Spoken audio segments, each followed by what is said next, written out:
क्या हर चीज में परमात्मा को देखा जा सकता है? दिव्य ज्ञान में आपका स्वागत है। आज का गीता ज्ञान भगवद गीता सार अध्याय 4 श्लोक 24। ब्रह्मार्पणम ब्रह्म हविर ब्रह्मग्रो ब्रह्मणाहुतम ब्रह्मेव तेन गंतव्यम ब्रह्म कर्म समाधिना। अर्थ, यज्ञ में अर्पित की जाने वाली वस्तु, अर्पण करने की क्रिया, जिस अग्नि में आहुति दी जाती है, सब कुछ ब्रह्म यानी परम सत्य ही है।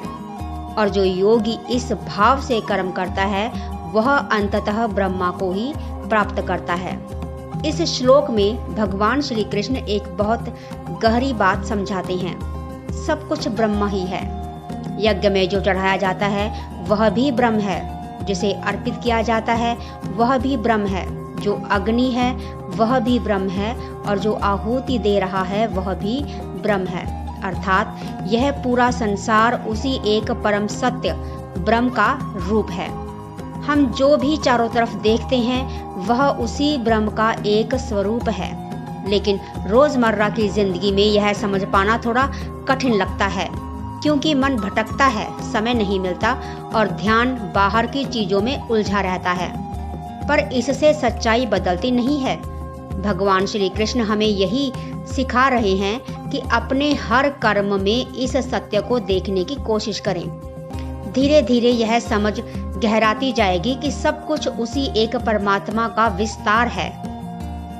जब यह भाव आ जाता है तब व्यक्ति हर कर्म को एक पवित्र यज्ञ की तरह करने लगता है और अंत में उसी ब्रह्म को प्राप्त करता है।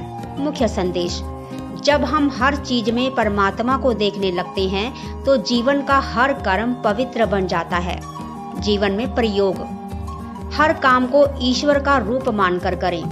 लोगों और परिस्थितियों में भी परमात्मा का अंश देखें। मैं कर रहा हूँ कि जगह यह सब उसी का है का भाव लाएं। धीरे धीरे हर कर्म को पूजा जैसा अनुभव करें। संक्षिप्त सार, जब व्यक्ति समझ लेता है कि सब कुछ ब्रह्म ही है, कर्ता, कर्म और फल, तब उसका हर कर्म यज्ञ बन जाता है और वह परम सत्य को प्राप्त करता है। धन्यवाद। फिर मिलते हैं अगले श्लोक की व्याख्या के साथ। जय श्री कृष्ण। श्री शिवाय नमस्तुभ्यम।